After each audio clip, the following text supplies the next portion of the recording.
since we just saw the film, and something that we all remember is that final, the climax scene in which, like, Irrfan has really killed it. So Meghna, can you please talk us through the last part of the film, the climax scenes that happen in the room there, and were there any instructions that you gave Irrfan, and how much of Irrfan, how much of it did he contribute directly, and how much of it was rehearsed, and what was his part in that final role? It's very interesting, actually. First of all, good evening, everybody. And I'm really, really happy that I could join all of you virtually. I wish I could have been there. Hi, Coco. Neeraj sir, good evening. Vishal bhai. Shutapa, hello. And hello, everybody else. Okay, so very quickly, interestingly, that scene, what you finally see in the film is the second time we've shot it. The first time we shot it, everybody was so controlled and very serious because this was, an official procedure that was going on. And when we saw the edit, everybody felt that this does not have the punch that is needed.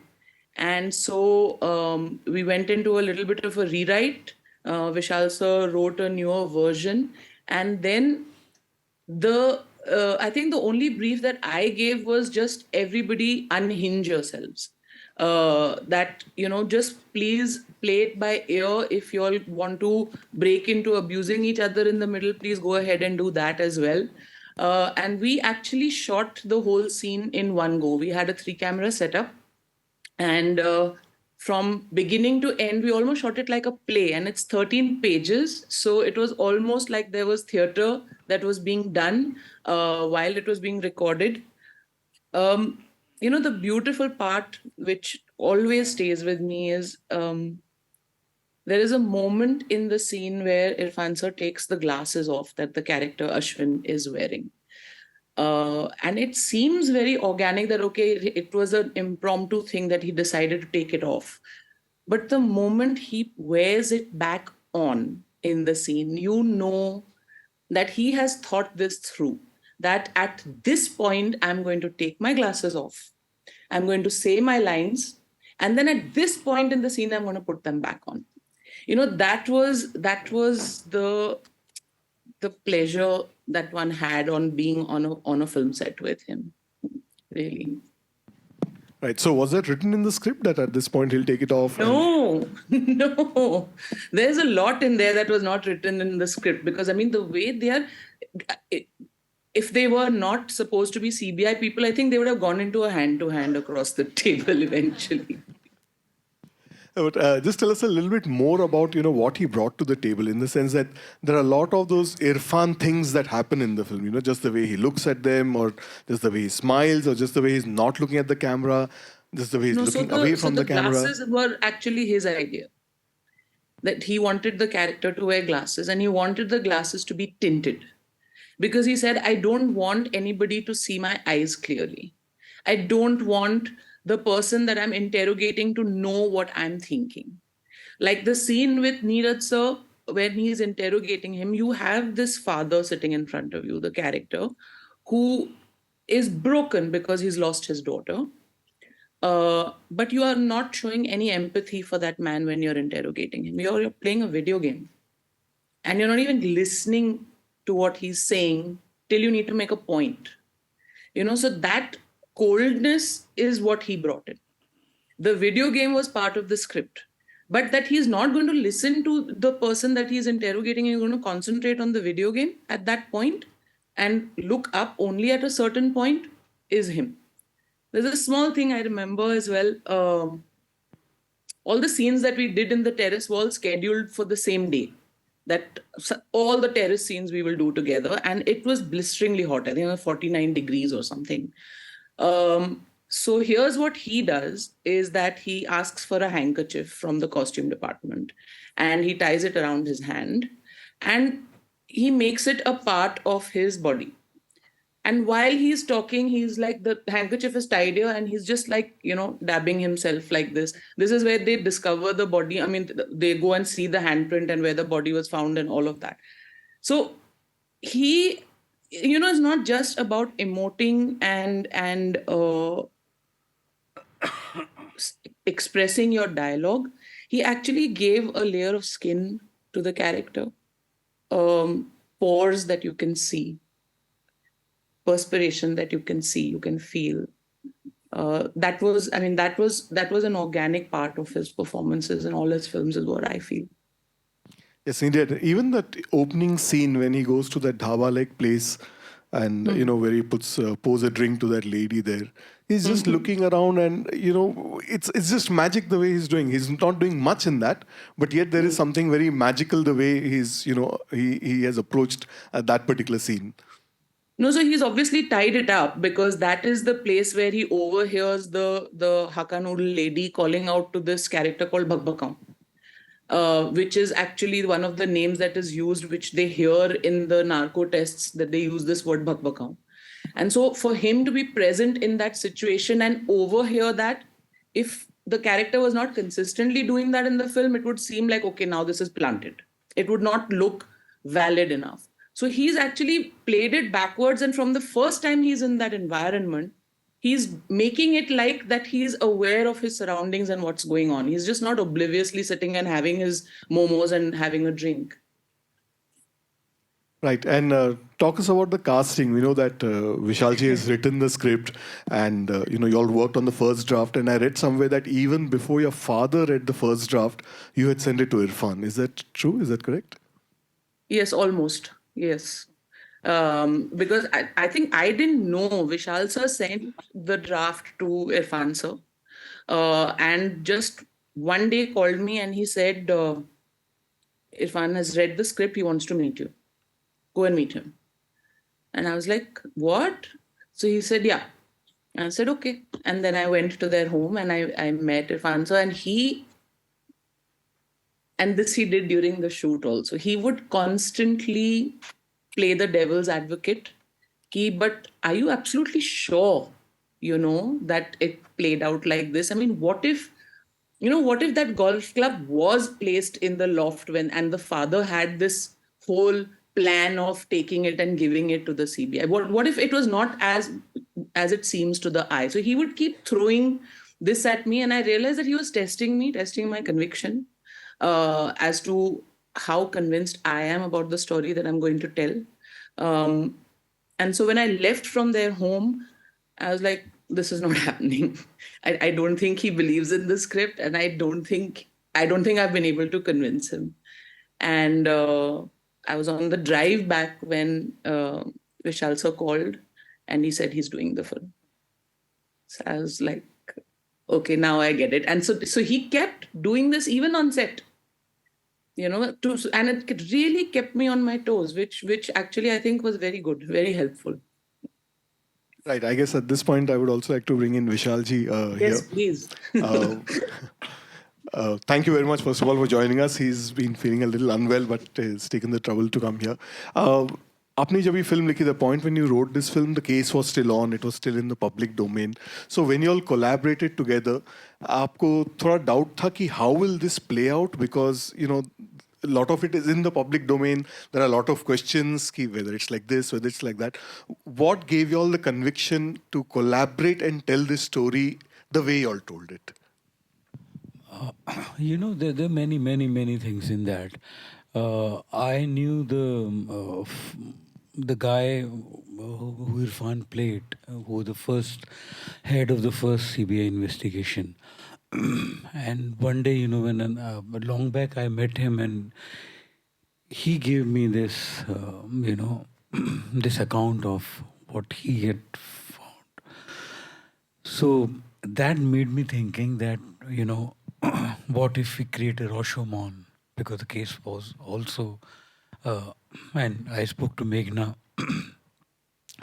And during the writing of it, the script kept getting evolved because the second CBI team refused to meet us. The role that is played by Atul, we were going to meet him the day we were about to catch our flight 10 o'clock in the morning, we get a call that he passed away last night. So, we didn't know that how to, get the point of view of the second team. But once we had shot, I think Meghna has completed 70-80% of the film. At that time, the second officer, he was on deputation then on railways. He agreed to meet us. And he gave us this bizarre account of, his point of view. So we tried to, bring all the point of views as honestly as possible, not to be biased about it, but it was so blatantly obvious. That's, I think it answers your question. Right. So was it the idea to make it like a Rashomon right from the beginning, or did you all have a more clearer path at some point and then it became like a Rashomon? No, I think Rashomon was the only way we could have told this story. There was no other way. Right, and we also have the two fabulous actors from the film. So tell us a little bit more about they are coming together in the film. Meghna, if you would like to start first, please. Yes, so I think apart from Irrfan sir, that we wanted Konkana to play Nupur was it was a given. It was a completely. I don't think we had to even verbally exchange it with Vishal sir. It was like everybody knew that this is what it's going to be, and so we went and met her, and she said yes immediately.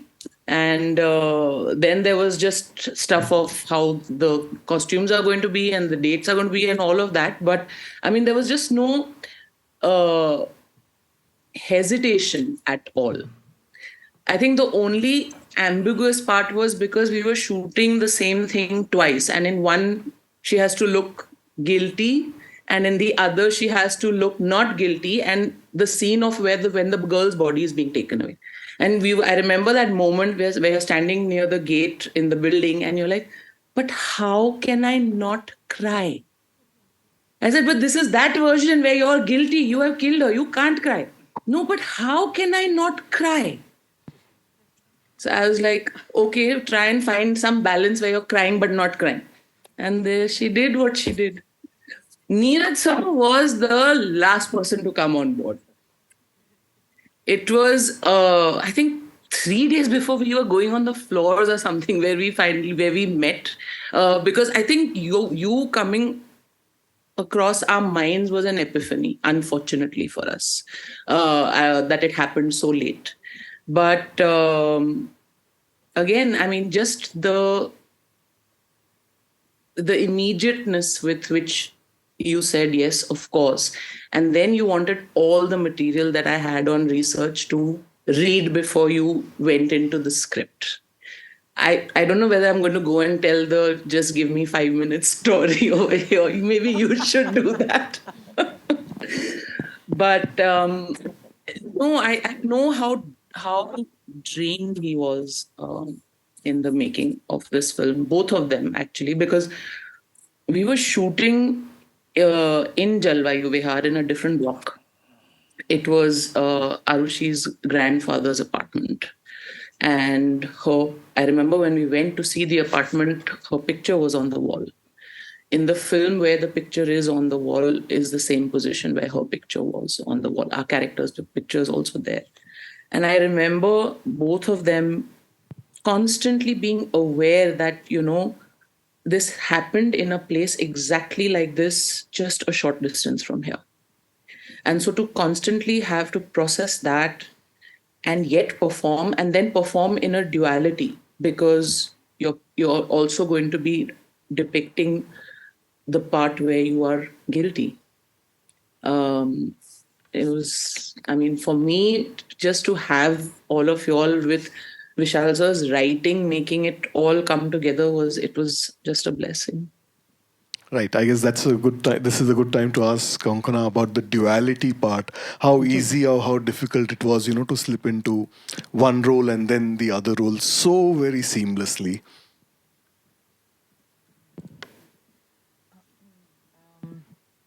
Luckily in that sense, the script was written like that, and we had discussed it. Meghna and I had a lot of conversations about it, and it's not like I at some time had passed since the actual events, and it's not like I was convinced of the narrative that we had been fed for a long time in the media anyway. So it was not like I was convinced about something and then I had to do something else. And it was such a lovely approach that they took about Rashomon. That's such a lovely way to look at it, and actually a lovely way to look at many things in life.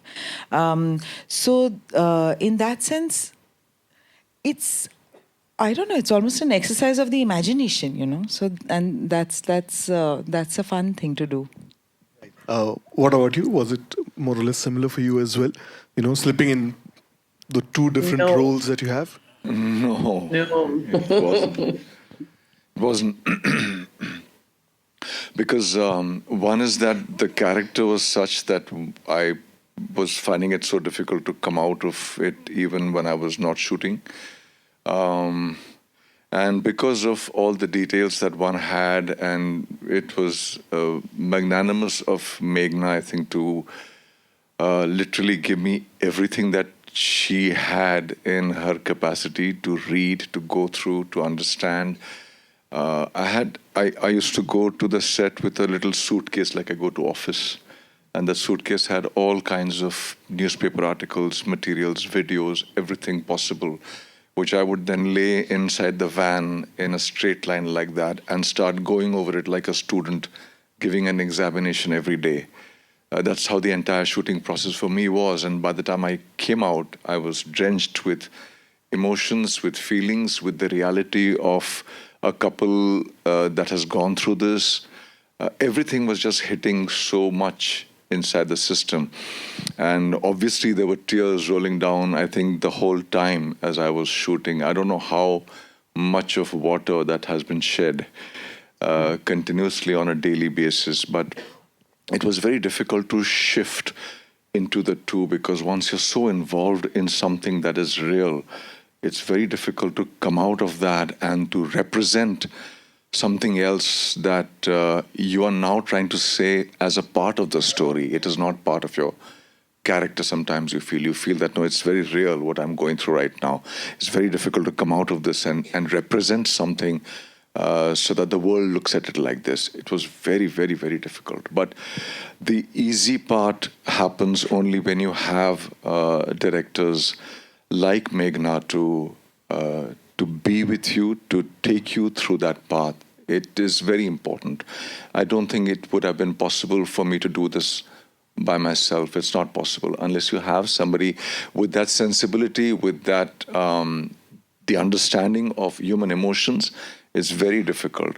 And the space that she gave, I will talk only for myself, the space that she gave me to work as a performer was so huge that I found my way on my own, and she would then be there just to help me to create that space around me. Like you keep walking with your eyes blindfolded and there's somebody always pushing away everything around you so that you can walk safely. And that's what she was doing continuously.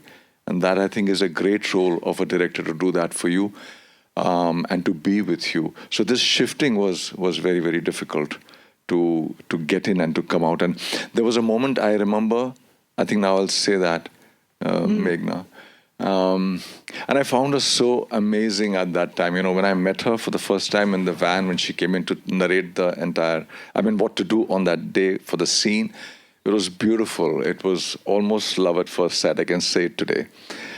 Because I was overwhelmed by what she was saying and doing, and her understanding of storytelling and emotions, especially of human beings, was very strong, very, very strong in her.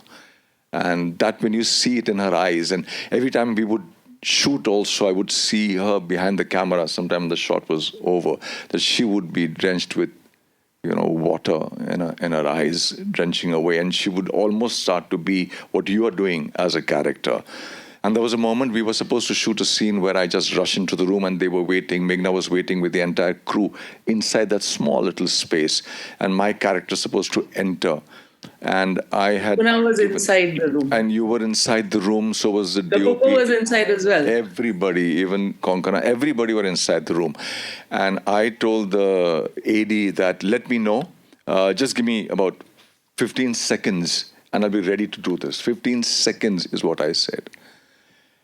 And I kept waiting. I was getting restless, touching the wall, jumping around here, and because I wanted to get in, and I was wondering what's happening inside the room. Why aren't they calling the shot? So, and I was waiting. From 15 seconds, it came to a minute, 2 minutes, 3 minutes. It just went on and on and on. And I was wondering, what the hell is happening? How can they do that to an actor like this? Because I was perspiring with everything. I wanted to, that scene had to be done. I had to enter the door, and the camera was kept over there.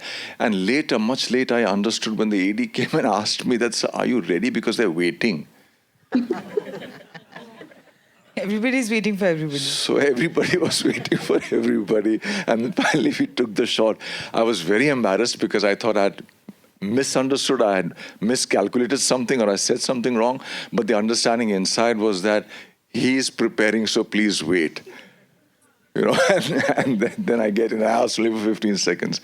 But yeah, that was it. I think I've said too many things. I Yeah. question to Coco. Coco, I just want to know, because this is one case I still can't see Talwar. Like, it's very disturbing. You know, it's very difficult to see a film. So I just wanted to know that as an actor, you know you are playing this character, right? But as a human being or as a person, and the actor, did it ever happen that you questioned as a human being to the actor? On that, you know, about the guilt part, the conflict? No, because I think not. Firstly, it was a while ago, and the intensity of that today in my memory has faded to a certain extent.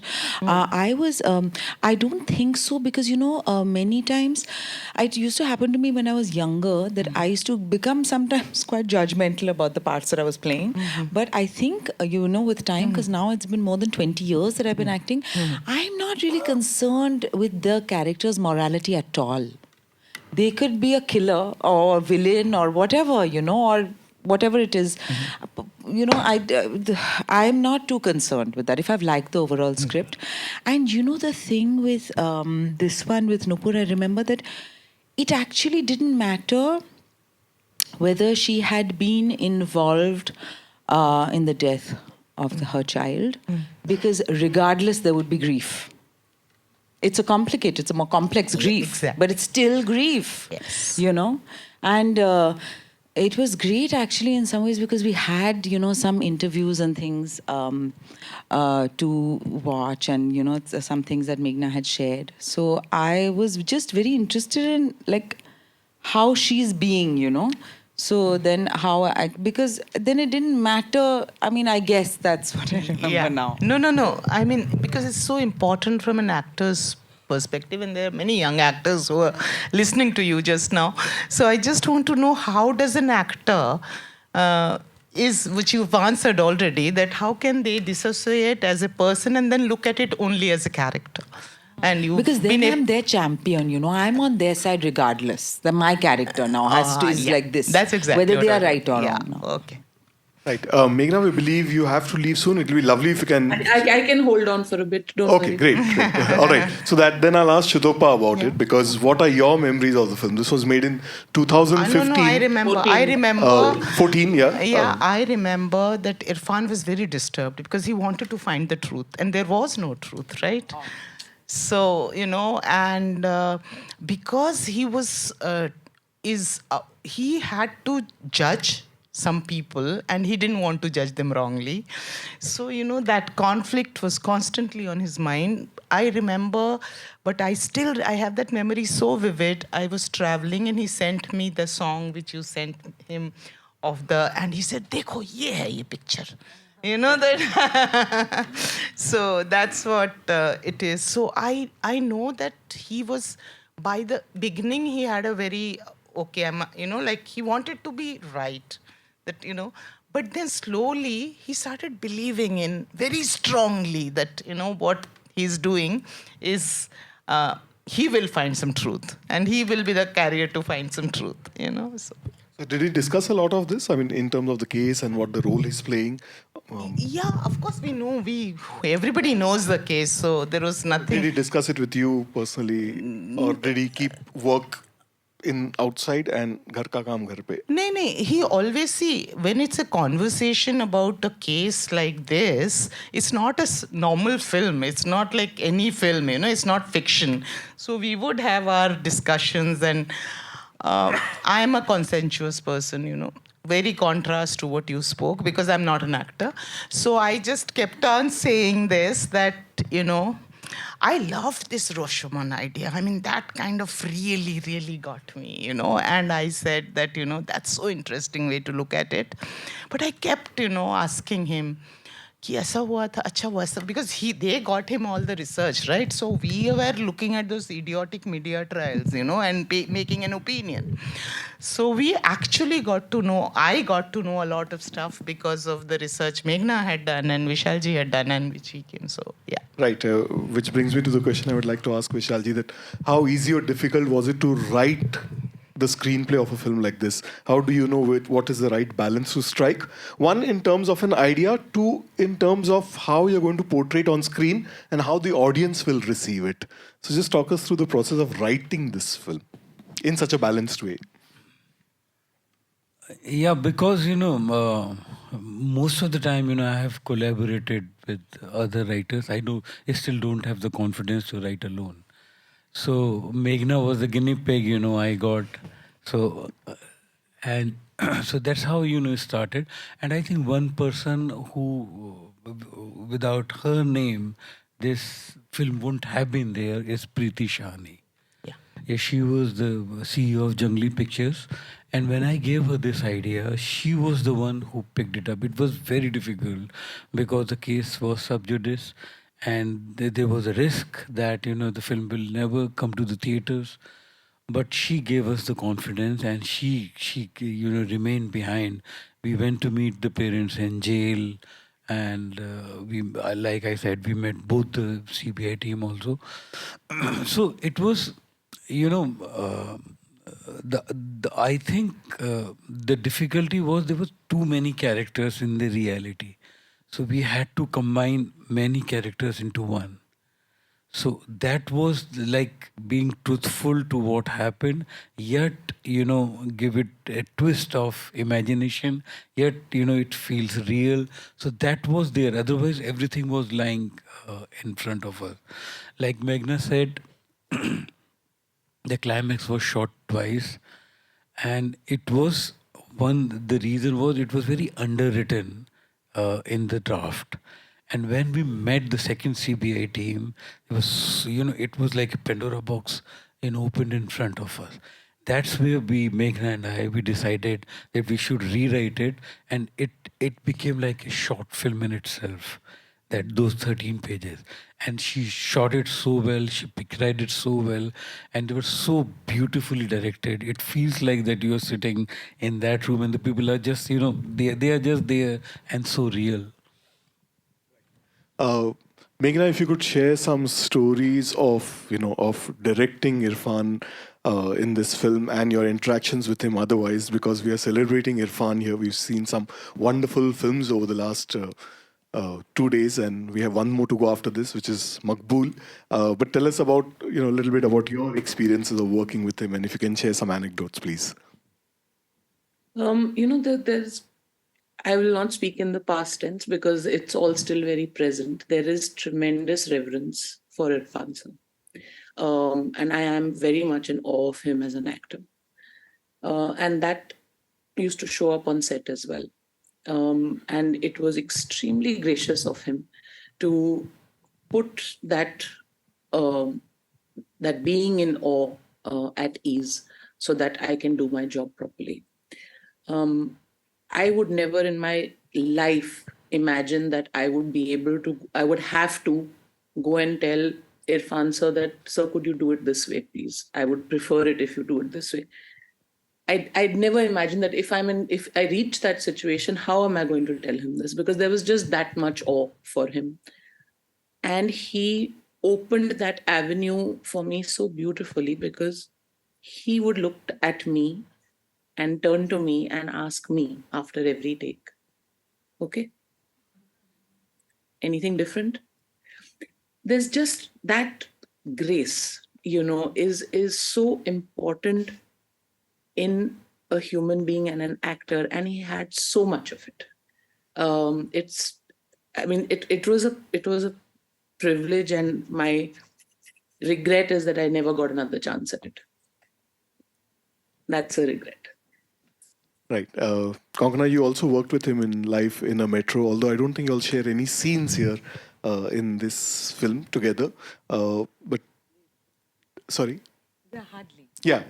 So talk us a little bit about your experience of working with Irrfan in Life in a Metro, as well as if y'all were on the set together. I'm sure at some point y'all were here together.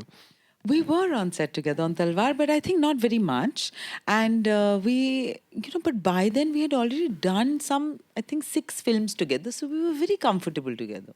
We were only talking about what we are going to eat and when the break is going to be, and just very relaxed, because he anyway, I think, just had such a sense of ease and lightness. At least that's how I experienced him. And I could just become like that, with him. And then I have lovely memories of Life in a Metro also, because and we were working with Anurag Basu, who is also extremely relaxed and loving life, and it was very nice to work with them, because I remember that sometimes in some scenes Irfan and I would work together, and whatever would happen on set, it was so easy to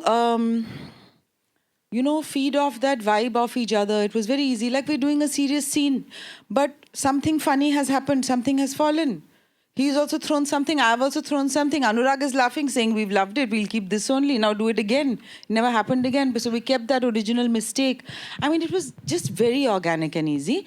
But even better memories I have of some early, not exceptional, but some early films we did together, at least 4 or 5 films, Deadline and Right or Wrong and Dil Ka Baddi and Meridian, a film which never released, and a lot of chats, which we did. This is like, in the early 2000s, like 2005, 6, I think I'm talking about. Many films we did together, and just, I remember the kids were so small that time, and he would tell me stories about them. So my experience with him is, I don't think we've ever had a conversation about work. We've never had a conversation about a scene. We've hardly ever done any rehearsal. We've never discussed characterization, dialogue, plot, nothing at all, as though we're not shooting a movie. Yeah, even on this one, there was no rehearsal, no blocking, nothing. I mean, it was just, how are we going to open the scene? Where is everybody going to stand when the scene opens? And then everybody just took it and ran with it. And it all made me look very good at the end of the day. It definitely did, because, the scene looks so lovely, so very well choreographed, because... Like I remember there is a scene where she comes into the house when the second team has come in, and the house is not lived in anymore and everything, and she walks into her kitchen and sees these strange men making tea in her kitchen. Now this was his idea, that I'll stand and make the tea, let her come in and see me making tea in her house. So there is such a nonchalance that he brings to a character or a performance, that it feels like it is so organic, but you know how deep the thought is that has gone, into that little gesture that he will bring. Right. And Neeraj, you all share one very important scene at the beginning of it. So talk us about your memories of working with Irrfan. And So I think my first shot was with Irrfan for the film. That was my beginning shot. And there is an interrogation over there, and I walk in, and he's sitting. As I walk in, I see him sitting over there, and he's fiddling with that little toy. And I think Meghna was talking to him. They were discussing some things. So I went in over there, and I sat down on my chair. I was told where to sit, and I sat down. There was a glass of water kept to the side, and I just sat. And because I was in the character that I was playing, I didn't want to disturb myself or anybody else. So I just kept quiet till the director and the actor were discussing what they had to do. But I was sitting quietly over there, and the shot began. And when it began, I remember before beginning, he was talking a lot of things to Meghna. And I remember one beautiful word he used. He said, an actor must create an ambience. And it took me some time to understand what does that mean. Why should an actor create an ambience? And he said that beautiful word. It went in after some time, but I realized what he was trying to say. And I got hooked to that word, that an actor must create an ambience when he's performing something. And the scene began, and I was there. And what he was doing can be very distractive for an actor, at least for me it was, because when I was performing, he would do things that were so brilliant that I found myself coming out of what I was doing and looking at him as an audience for seconds and getting back into who I was. It was very difficult to do that because I was preparing so much for that role, and those were my early films. And I had to do everything for that film, and that distraction kept on happening. And I barely did about 3 scenes with him, I remember, but that scene was extremely distractive for me, because every time he did something, he shifted something. The second shot again was done not giving variations of a shot, but he was doing something that was going on, adding deeper and deeper into the character he was playing and the story he was trying to say. And the distraction was that, how is this man using the craft so beautifully? What kind of a craftsman is he? When you look at a craftsman like that, it's very difficult to focus on what you're doing. At least I was totally distracted. I went off, went in, went off, went in. And there's a moment where you want to just watch him and you want to tell yourself, just stop. Let the camera just be on him. Forget about yourself. Look at him. It's a live performance. It's theater going on. Just keep watching. Very difficult to come out. Very, very, very tough to come out of what I was doing. And when we finished the shot, I was... so he finished everything. And he does this in his very... He has a style. He has a style to what he does. And that's so exciting about working with a man like that. He had a style to do his thing. Style, I don't mean stylish, but a style of storytelling. He had his own style. And when he told those stories, when he performed those little things he would do with that little toy he had with him, the way he would look at you, he doesn't look into the eye. And that saved me a lot.